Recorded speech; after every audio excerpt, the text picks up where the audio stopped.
Good morning, everyone.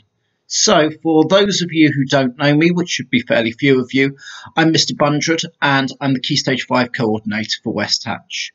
I will be teaching a lot of you English literature over the next 2 years, and for those of you who I don't teach during your time at A-level, studying A-level in West Hatch, you will run into me on quite a few occasions.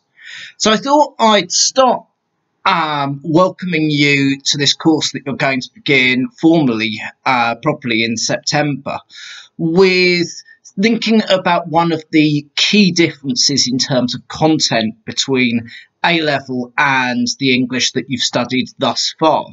So far in literature lessons, we haven't gone further back in time than Shakespeare.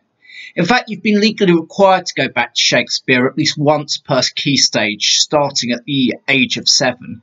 So you've had a total of at least 4 visits to the late 16th and early 17th century. You'll visit Shakespeare's world once again in the next 2 years. The effect of this is to create a conception that Shakespeare is particularly old, and all English teachers' red pens are constantly exercised in crossing out phrases like Shakespeare uses Old English. This is a misconception.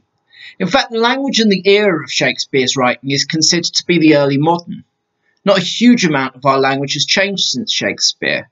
While 7-year-olds may struggle with Shakespeare's dense metaphor, they generally have very little trouble understanding the words. When we fast forward another 200 years from Shakespeare, we find an England much the same as the one in which he was writing. It's a world of dates. It's a world of the printing press, of mass publication, and of a managerial conception of leadership. It would be no more conceivable for James I to don armour and fight in the front lines than it would be for Queen Victoria to head to India with a rifle. And we have a language that's barely changed. Our students find the Sign of the Four no easier than they find Macbeth. But we begin teaching English with Shakespeare not because he's the beginning of our national literary story, or the language of our isles, but rather because he represents a sort of threshold between a world which we understand very well and a world which is alien to us. Scholars in the 17th century viewed the European story of the previous 2 millennia as having 2 distinct phases. The Roman Empire up to the collapse of the Roman Empire in the 5th century AD, and the European Renaissance, which is first classified in the 16th century AD. The Renaissance means the rebirth, the rediscovery of the Greco-Roman arts, literature and science which had been lost in the decline and fall of the Roman Empire. And the 1,000 or so years between these 2 periods was known as the Dark Ages, a point of cultural stagnation and decay in which very little was achieved and still less could be remembered. And it's not a view we should be unsympathetic towards. But these Dark Ages too had their ages, and they too had their massive changes. And so when we journeyed back 200 years before Shakespeare to the medieval world of the Middle Ages, we should remember that here too we're on a threshold. And the strangeness of the world of Chaucer is a world in which we're beginning to see the world of Shakespeare take form, and see the language we use today in a form which is unusual, but still perfectly translatable to us with a bit of thought and effort. We don't go back further than Middle English at A-level. We leave the truly Old English, with the first breaths of what is to become the global lingua franca, to undergraduate study at university. Those of you who pursue a literature degree at university will probably study Beowulf sometime in your first year. That's an Old English poem. The 14th or 15th century is far enough for us, though. What is the Canterbury Tales of 14th or 15th century work? It's easier to date than most works. Most works of the medieval period, that is. It's an unfinished text, and Chaucer was working up until his death in about 1400. Now, he might have died a little bit before that, maybe a little bit after that. Curiously, we have the date down quite accurately, but not the exact year. There's no more than a few years either side, though. This isn't a vagueness that we find when talking about Shakespeare. For most of his plays, we have exact first performance dates. But that precision, the ability to date a poem to within a few years at most, is remarkable precision for the Middle Ages. There's another famous poem around this time called Sir Gawain and the Green Knight, and we can't date that one more precisely than to say it was written probably after 1375, but before 1425. We don't even know the name of the poet. We call him the Gawain poet. There's another contemporary poem, Pearl, which most people believe was written by the same man, but we have no way of telling for sure that the Pearl poet and the Gawain poet were the same person. They may have been entirely different. This confusion over dates, over years, throughout much of this millennia, has many causes. Apart from anything else, there's no agreement as to what year it is amongst the people living through it. There are multiple different English calendars which start the year on different days, and there are still more different ones operating in Europe. Sometimes historians believe that the Pope appears to change the year to one which better suits him. Oh, and through the Middle Ages there are two popes for most of the time, and each pope accuses the other pope of being the Antichrist. For subsequent scholars, then, the Dark Ages is a time of much confusion, but it may be so for scholars at that time too. This is a world in which the Catholic Church hold a near monopoly on scholarship. Reading and writing are the preserve of the Church, and the Church, in a tradition which began round about the 3rd century, kept a record of everything they wrote down about that time period, all of their histories. For the entire 10th century, that record only spans 8 volumes. In the 13th century, it only spans 26 volumes. This seems like very little output for 100 years of human progress and dedicated study. But there are things which we do know about the Middle Ages. It's not as dark as those in the 17th century would lead us to believe. For one thing, we know an astonishing amount about Chaucer's life. For another, the contemporary accounts which we do have, both the church histories and records of court, give us a good insight into the lives of those with social status and education. For the lives of the rest of society, our main accounts come from Chaucer himself, largely from the Canterbury Tales, along with inferences from the aforementioned sources, and archaeological digs, including those of such charmingly named latrine pits as Shitbrook in Exeter. You'll find that Middle English is a very direct language. There's very little euphemism in Chaucer, and there are a lot of 4-letter words. This is partly because it's quite a new language at the time. From the 11th century, the language of the upper class in England is not English, it's French. Indeed, of course, starting with the Norman Conquest in 1066. And indeed, many of those in the English aristocracy and those holding knighthoods could not speak English at all. English was a peasant language. It was rarely written down, and those at the bottom of society speaking English were unlikely to be able to speak French. Certainly couldn't read Latin, which was the language in which records were kept. The first legislation which recognises English was in 1362. This is a law passed by Parliament which recognises English as a language in which legal trials can be conducted. At last you have a common language, a language of communication between the upper and lower classes. And notably, it's the nobility who recognise the legitimacy of English, and who mostly attempt to learn English, with the encouragement of the king, Edward III. 1362 was probably a pivotal year for Chaucer. It was during a break in the endless wars between England and France, which are known collectively as the 100 Years' War, although the period lasted for 116 years. It was also around the end of Chaucer's military career and the start of his career with the king. In 1360, Chaucer had been captured in battle with France, and King Edward III had paid his ransom. Chaucer did not cover himself in glory on the battlefield in the way in which Edward III and his sons did, and one wonders whether the retirement from the army was at the suggestion of the king himself, who encouraged Chaucer to write poetry in this language, gaining rapid legitimacy. Examples of rapid legitimacy are seen in the 1370s, where Parliament begins to be conducted in English, and by the 1380s, English becomes the language of education in schools and in the country's 2 universities.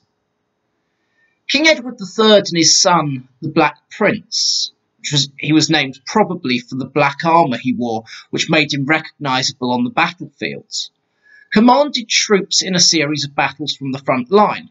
By the way, the Black Prince wasn't the only one of Edward III's sons who fought. All of them fought. The Black Prince is just the most famous of the commanders. Edward III fought at least 12 battles against the French and the Scottish. That is, he was on the battlefield at the front lines for at least 12 of those battles. And his son was commanding troops in a battle of 1357, in which the King of France was captured on the battlefield. This was the 20th year of the 100 Years' War. So as you can tell, the medieval concept of kingship is fundamentally different. The king is not just expected to be a fighter, he's expected to be a warrior. He's expected to fight himself, and he's expected to be the best warrior. Tournaments and jousts were a regular feature of court life, sometimes happening as regularly as monthly. And in tournaments and jousts, challengers were invited to see if they could unseat the king from his horse, and were rewarded if they could do so. Bruises and broken bones were an occupational hazard for a medieval monarch. But while Edward III was undoubtedly a warrior king, he modelled himself on the legendary King Arthur. Arthurian legends are a huge part of the influence of the new literature of the Middle Ages. And Edward III even had a round table at which his knights sat, again inspired by Arthurian legend. The concept of kingship is still changing in Edward's reign, and he's leading that change. Edward III greatly expanded Cambridge University, which itself was a relatively new institution, only going back a few decades at that time. He built King's College, Cambridge, which was one of the largest colleges, or the largest college actually, I think, of the early Cambridge University. And he gave a substantial amount of the money to the university in perpetuity. Edward III kept in his main residence, the Tower of London, a library of 120 books. That doesn't seem like much now. But if you think about the publication numbers we've just talked about for the period, at that time it would have represented a substantial amount of the available books written. And that's why we get that number 120. It was significant enough to be remarked upon. And he recommended and lent books to others. Edward III recognised then, as did the leaders of ancient Athens, that you leave your legacy as a king in books as well as in battles. His patronage of Chaucer is good evidence of this. We're not entirely sure exactly where or when Chaucer was born, but it's assumed that he was born about 1340. This would have meant a childhood characterised by the Black Death. This was the greatest of several plagues of the 14th century. They happened every few years, at most frequent to every decade or so. But the particular Black Death of 1347 to 1351, so if we use those dates between when Chaucer was about 7 years old and 11 years old, was notable. It killed off between a third and 2/3 of Europe's population. In England, it killed up to about half. Chaucer as a child at this time seems lucky to have survived this, and that may have given him some resistance to the later plagues during his lifetime, which he was also able to survive. There's one known in about 1370, I think, as being the Children's Plague, because most of those it kills are those who weren't old enough to develop immunity to the first plague. This seems particularly cruel, as parents are burying all of their own children. What we can say is that Chaucer first appears in public records in 1357. That's the year of the capture of the King of France, and when he first appears in public records, he's about 16 or 17 years old, and it's in the records of the daughter-in-law of the king himself. He was clearly an extremely good-looking young man, and one can see this in the way that Elizabeth de Burgh, his employer, sexualised his appearance, dressing him in clothing which would have prominently displayed his buttocks and his genitals. The power dynamic of this older predatory woman appointing young men as eye candy is worthwhile when considering the wife of Bath. Women are not sexually passive in Chaucer's writing. He also, in addition to being good looking, came to attention for being clearly talented and intelligent. He wrote the household records and he provided advice and counsel. And it's probably in this capacity that he first gains the attention of the king. Edward III clearly knew him round about this time. Elizabeth de Burgh's attractive servant wasn't a household feature for long, however. Her husband Lionel, who was the second son of Edward III, needed men for an 1859 campaign into the Bordeaux region, as the French were refusing to accept English sovereignty over French territory. Naturally, all of the household servants of age were recruited into his army. Chaucer was captured by the French resistance in the Siege of Rheims in 1860. King Edward paid the ransom personally, and then employed Chaucer on his release. First he was seemingly employed as a messenger, later as a lawyer and a diplomat. It was in this capacity as diplomat that he met Petrarch, who you may know as the father of the Italian sonnet, and he became an influence on Chaucer's poetic form. In 1374, Edward III had clearly recognised Chaucer's poetry to the extent that he rewarded him, guaranteeing him a lifetime income of a gallon of wine a day. This eventually became the tradition that the poet laureate of our isles receives his payment in wine, or receives their payment in wine. These days it's traditionally sherry, and it certainly isn't as much as a gallon a day. Simon Armitage would be a huge soak for that to be the case. But the payment in wine is less illogical than it seems. Famines and plagues, which happen every few years, would cause economic crashes, and having a good which could be bartered was a sensible insurance when more conventional markets were closed down, especially as Chaucer was a Londoner, and as a Londoner you were very dependent on the agrarian peasant economy for food at times of shortage. Nevertheless, after Edward's death, Chaucer did have the payment in wine converted to a payment in hard cash. As I've alluded to earlier, the world of medieval England is profoundly religious in a way in which the England of just 2 centuries later will not be. Since the Elizabethan era, the role of the Church in English culture and society has been that of the Church of England, a state religion given its current form by James I, in which every citizen is a member of that religion whether they know it or not. And it's quite possible to live one's life entirely ignorant of the fact that you are in fact a member of the Church of England because of the very laissez-faire nature of this national church. It does not require prayer. It's perfectly compatible with you having any other religion. Even some of its own clergy do not believe in God. That includes at least one bishop. For most people, the Church of England of today is more a sort of cultural body than an actual religion. You see the early stages of a religion which works these days in Macbeth. The Christian God profoundly exists in Macbeth. He's tangible, and he shows his displeasure. We see these storms. But he never does anything to stop Macbeth. Macbeth isn't killed with a lightning bolt. He's overthrown by an army. And this is the non-interventionist God of the Church of England, a God who lets humans sort out their own problems. The fundamental difference between the Catholic Church and Anglicanism is that Anglicans don't worship saints. We don't believe in miracles.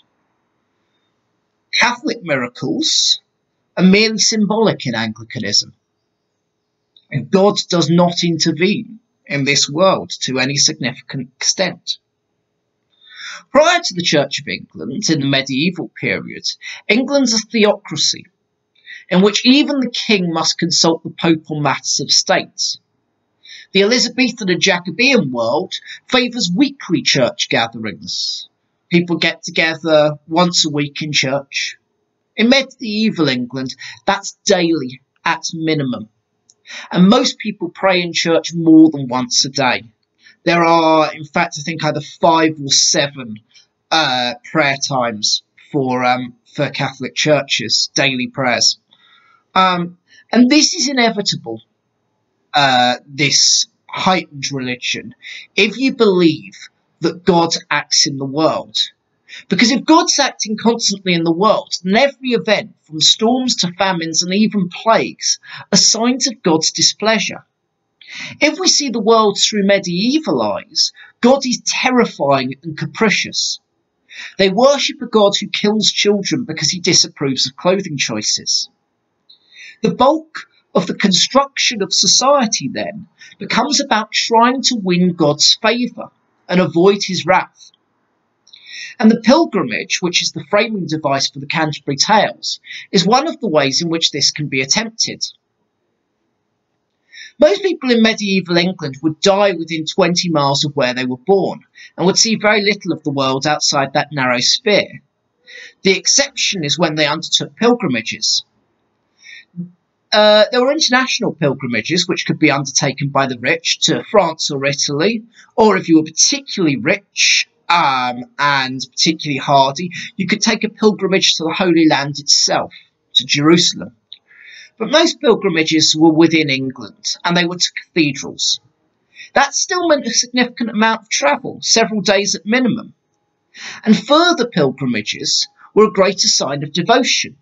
So if you lived near a cathedral city, just visiting your local cathedral wouldn't be an acceptable pilgrimage. It wouldn't show enough hardship.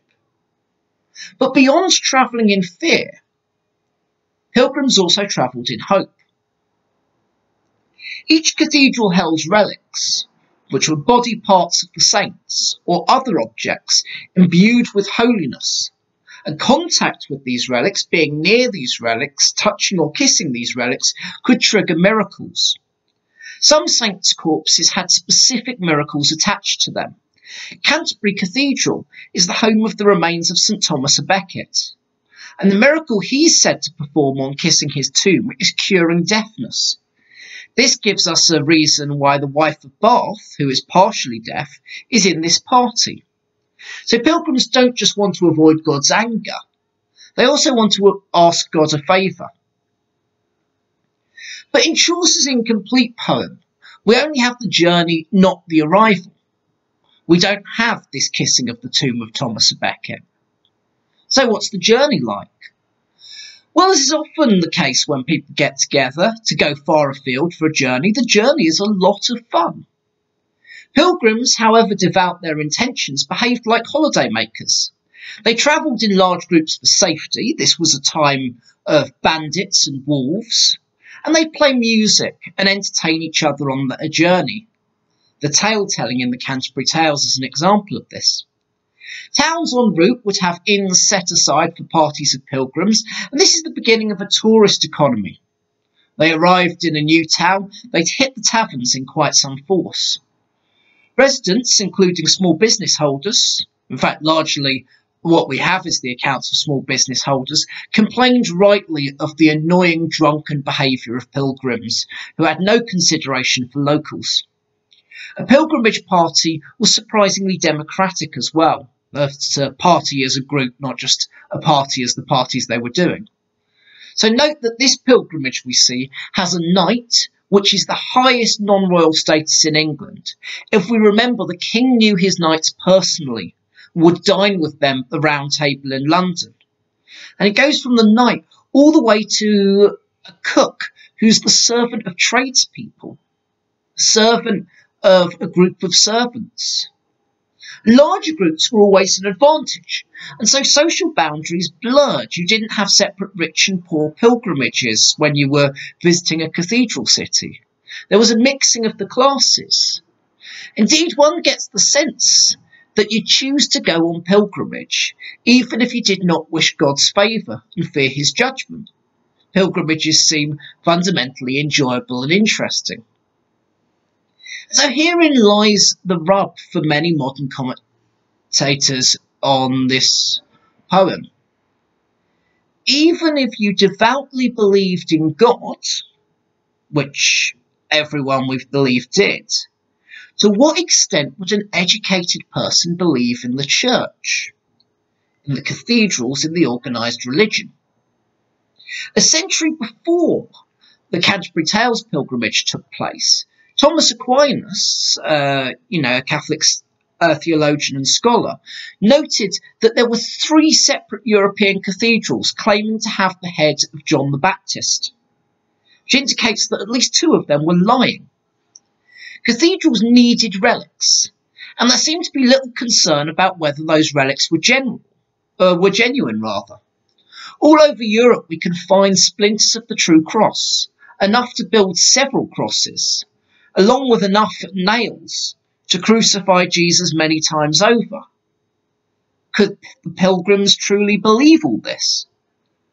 Well, surprisingly enough, it doesn't seem to matter much. 10 of Chaucer's pilgrims in the Canterbury Tales are church employees. Some of those are corrupt. One of them even sells fake relics, along with indulgences. Indulgences were a church money-making scheme in which you could literally buy your way to heaven. Church corruption is played for comic effect by Chaucer. We can see while the church had large amounts of earthly power and God was feared and worshipped, there's a real ambivalence seen as to the credibility of the church. And perhaps this public lack of conviction as to the Catholic Church's divine authority helped the process of tearing England away from the Catholic Church when the time came. So we can see with scrutiny that the Dark Ages becomes less opaque to us. Far from a world without progress until there's suddenly a switch flipped and the Renaissance is on us, we actually see a world populated by people not entirely unlike ourselves, who are processing and forming the world and literature of Shakespeare, and processing and forming the world and literature of today. I think I've spoken for enough on this subject, certainly long enough to make this video substantially long. So I'd just like to thank you for watching and look forward to seeing you in September.